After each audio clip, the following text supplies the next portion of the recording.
Baik, terima kasih Hazam. Sarawak akan membangunkan industri penerbangan udaranya sendiri dalam tempoh 3 bulan lagi. Premier Sarawak Datuk Patinggi Tan Sri Abang Johari Tun Openg berkata, pelan di peringkat akhir itu akan mengembangkan syarikat penerbangan sedia ada milik syarikat iaitu syarikat Hornbill Skyways. Datuk Patinggi Tan Sri Abang Johari menjelaskan, buat masa ini pihaknya sedang mendapatkan lesen daripada Kementerian Pengangkutan. It is just a small airline under the wings of Hornbill for us to bring in tourists to come in. So the operation is more or less finalized. Bercakap kepada media selepas program Sarawak Ku Sayang di Telaga Air Kuching, beliau menambah langkah itu akan dapat membangunkan sektor pelancongan secara berkesan. Dalam majlis itu, beliau turut mengingatkan rakyat di negeri ini terus memberikan sokongan padu kepada gabungan Parti Sarawak GPS dalam pilihan raya umum ini. Sebabnya kita berjuang dalam GPS, kita letakkan Sarawak right first. Katuman berikan Sarawak dulu. Kita keluar daripada Barisan Nasional kerana saya anggap bahawa Sarawak hanya dapat diperjuangkan oleh anak Sarawak dulu. Bercakap di hadapan lebih 2,000 orang di perkampungan tepian laut itu, jelasnya kerajaan negeri mempunyai perancangan yang strategik untuk membangunkan Sarawak. Sementara itu, Menteri Pelancongan, Seni dan Budaya, Dr. Sri Nancy Shukri berkata, melalui langkah proaktif itu akan berupaya meletakkan Sarawak di peta pelancongan dunia dengan jaringan akses yang mudah. Sementara itu, Kerajaan Sarawak menyokong penuh hasrat dan usaha Kerajaan Persekutuan dalam membantu memartabatkan barangan Malaysia ke peringkat yang lebih tinggi dan yakin dengan kualiti produk tempatan, standing atau lebih baik berbanding produk antarabangsa. Premier Sarawak Datuk Patinggi Tan Sri Abang Johari Tun Openg memberitahu selain daripada industri perusahaan kecil dan sederhana, PKS, industri franchise di negara ini turut menyumbang kepada pembangunan ekonomi negara. Datuk Petinggi Tan Sri Abang Johari berkata, rakyat Sarawak perlu merebut peluang untuk menceburi industri franchise negara yang sedang berkembang pesat dengan sasaran nilai jualan RM22.66 bilion menjelang 2025. Beliau memaklumkan terdapat 11 syarikat franchise yang berasal dari Sarawak setakat ini yang merangkumi pelbagai kategori seperti makanan dan minuman, kesihatan serta perkhidmatan. Beliau menambah dengan peningkatan bilangan syarikat franchise di negara ini, ia akan turut menyumbang kepada lebih banyak peluang pekerjaan. Datuk Patinggi Abang Johari berkata demikian ketika merasmikan Karnival Barangan Malaysia KBM 2022 edisi Borneo, anjuran Kementerian Perdagangan Dalam Negeri dan Hal Ehwal Pengguna KPDN HEP di tebingan Kuching. Beliau dalam pada itu berharap rakyat Sarawak memupuk semangat patriotisme dalam menyokong barangan tempatan sekaligus memberi impak positif terhadap kitaran ekonomi negara. Pusat Kecemerlangan Teknikal Sarawak Sentex telah melahirkan lebih 3,000 pelatih sejak 8 tahun penubuhannya. Memiliki 8 buah kampus di seluruh negeri. Sentex juga telah memanfaatkan 5,000 masyarakat menerusi penganjuran lebih 300 program pendek. Menyasarkan golongan pelbagai peringkat usia. Wartawan Rosalina Rosli ada laporannya.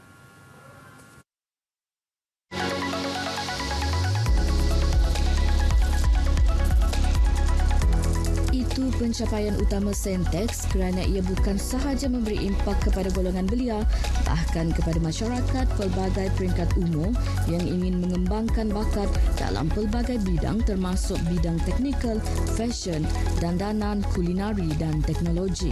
Tahun ini sahaja seramai 1,200 pelatih bakal menamatkan pengajian dalam beberapa kategori. Sentex juga telah mendapat banyak pengiktirafan antarabangsa melibatkan syarikat mega teknologi telekomunikasi antaranya Ion Reality, Bosch Rixroth, Huawei Teknologi dan Keysight Technologies dan baru-baru ini diiktiraf sebagai hub sidang ekonomi digital oleh Perdana Menteri Datuk Seri Ismail Sabri Yaakob.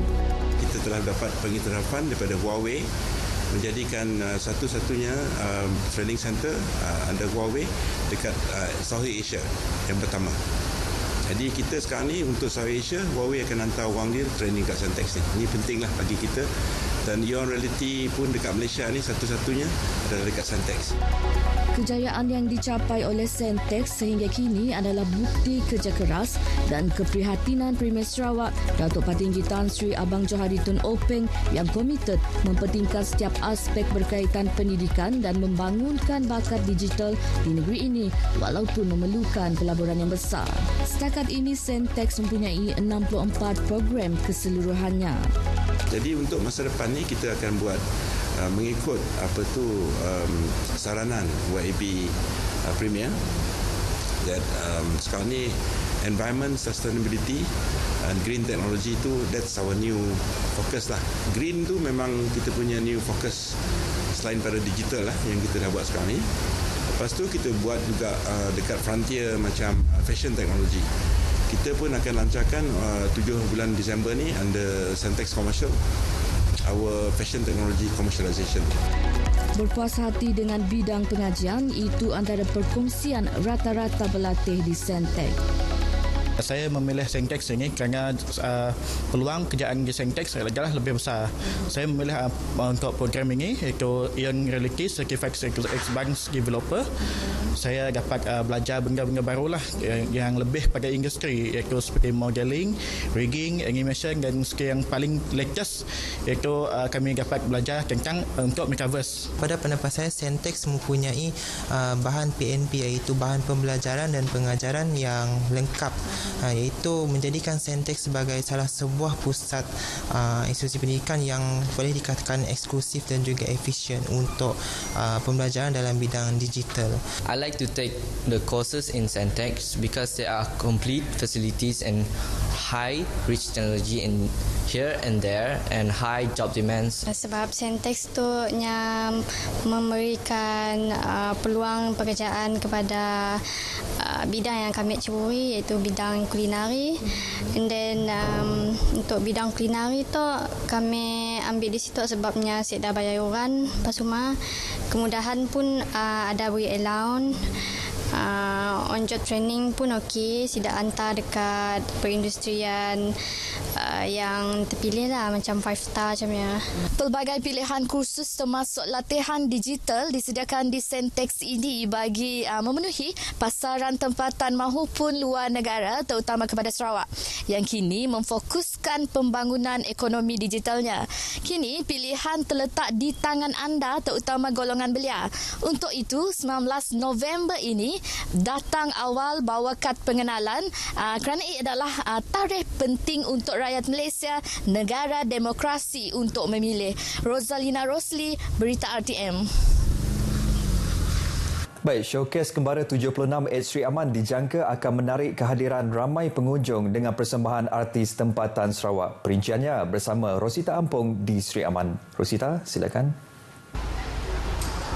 Ya, memang benar Buma. Sememangnya saya juga menjangkakan begitu ramailah kehadiran pengunjung ataupun penonton, terutamanya penduduk dari Bandar Simaga ini untuk bersama-sama dengan kami memeriahkan showcase Kembara 76 Ed Sri Aman di Bandar Simaga ini. Baik, kita terus saja bersama dengan penerbit program ini, Puan Insin Kibong, untuk kita mengetahui lebih lanjutlah terutamanya artis-artis yang ditampilkan pada malam ini. Artis-artis jemputan yang akan menghiburkan orang ramai pada program showcase Kembara 76 Ed Sri Aman pada malam ini nanti ialah ada 5 orang. Kita ada Florence Low, kita juga ada Ricky L, Josephine Jalin, Faris Malik dan kita juga ada Dara Helena. Itu antara artis yang ditampilkan. Saya melihat bahawa mini stadium ni agak kecil kuasanya. Jadi jangkaan kehadiran orang ramai itu nanti macam mana? Kita jangkakan dalam 1,500 orang akan hadir ke program kita showcase malam ini. Jadi dimaklumkan juga pada sebelah pagi ini tadi ada juga diadakan beberapa aktiviti melibatkan rakan-rakan agensi. Macam mana tu? Pagi tadi sebenarnya banyak program yang kita laksanakan. Pagi tadi juga kita telah mengadakan kempen derma darah dari unit tabung darah Hospital Sri Aman. Kemudian kita juga ada buat pameran kesihatan dari unit promosi kesihatan pejabat daerah, pejabat kesihatan Sri Aman. Kemudian kita juga ada buat saringan kesihatan dari pejabat kesihatan Sri Aman dan kita juga ada demonstrasi pemadaman api yang telah juga dilaksanakan oleh Jabatan Bomba dan Penyelamat Sri Aman. Jadi maklum balas daripada masyarakat kita di Bandar Semangga ini untuk aktiviti tadi macam mana? Sangat menggalakkan. So kita mengharapkan lebih ramai lagi yang akan hadir untuk menyaksikan mini konsert ataupun showcase Kembara 76 at Sri Aman pada malam ini yang akan dijangkakan akan bermula pada pukul 8 malam ini. Baik, terima kasih Puan Insin, rakan saya DJ Insin sebenarnya. Jadi untuk warga Bandar Semangga dan seluruh masyarakat di daerah Sri Aman, ayo bersama-sama dengan kami untuk sama-sama memeriahkan showcase Kembara 76 at Sri Aman di mini stadium di Bandar Merpati Putih itu. Dengan itu saya serahkan kembali kepada Buma untuk berita selanjutnya. Baik, terima kasih Rosita. Seterusnya kita ke Sibu bersama Al-Hadi Samsawi dengan persediaan akhir showcase Kembara 76 at Sibu yang kini giat dilaksana. Hadi, silakan. Terima kasih rakan penyampai di Kuching. Assalamualaikum, salam sejahtera. Showcase Kembara 76 di Sibu akan bermula tidak lama lagi sekitar pukul 7 malam ini, dan untuk memperincikan mengenai persediaan akhir yang sedang berlaku di sini, kami membawakan bersama Ketua Unit Rancangan RTM Sibu Puan Jenny Achan untuk memperincikan mengenai persediaan yang sedang dilaksanakan ketika ini. Terima kasih kerana bersama kami petang ini, Puan. Ya, sama-sama Hadi. Jadi Puan, apa antara persediaan akhir yang sedang dilaksanakan sekarang ini dan apa persembahan menarik yang boleh disaksikan oleh penonton di Sibu malam ini? Okey, showcase Kembara ke-76 at Sibu merupakan lokasi kedua kita selepas Julau. Jadi pada sebelah petang nanti kita akan adakan pentas hiburan bersama artis undangan kita iaitu Johnny Aman, Ramles Water, Alex Moore, Angela Latachua, Andy Mandani dan juga Masterpiece. Dan seawal pagi tadi Hadi, 9 pagi kita telah melakukan persediaan di lokasi di mana kita mengadakan sesi rehearsal daripada artis-artis yang terlibat, dan juga kemuncak pada malam ini kita selitkan dengan beberapa aktiviti yang melibatkan DJ Sibu FM, di mana kita akan mengadakan kuis dan sesi pocket show DJ bersama dengan pengunjung-pengunjung di sekitar zon tengah Sarawak di Sibu. Terima kasih kerana bersama kami untuk petang ni, Puan. Jadi sekian sahaja lintas langsung kami dari lokasi di Sibu ini. Kita kembali bersama rakan penyampai di Kuching yang sahih di RTM #MyPIU15. Silakan. Terima kasih Hadi atas laporan anda. Sekian berita dari Sarawak. Kita kembali bersama Azam di Angkasa Puri. Silakan Azam. Ya Buma, terima kasih dengan perkembangan dari Sarawak.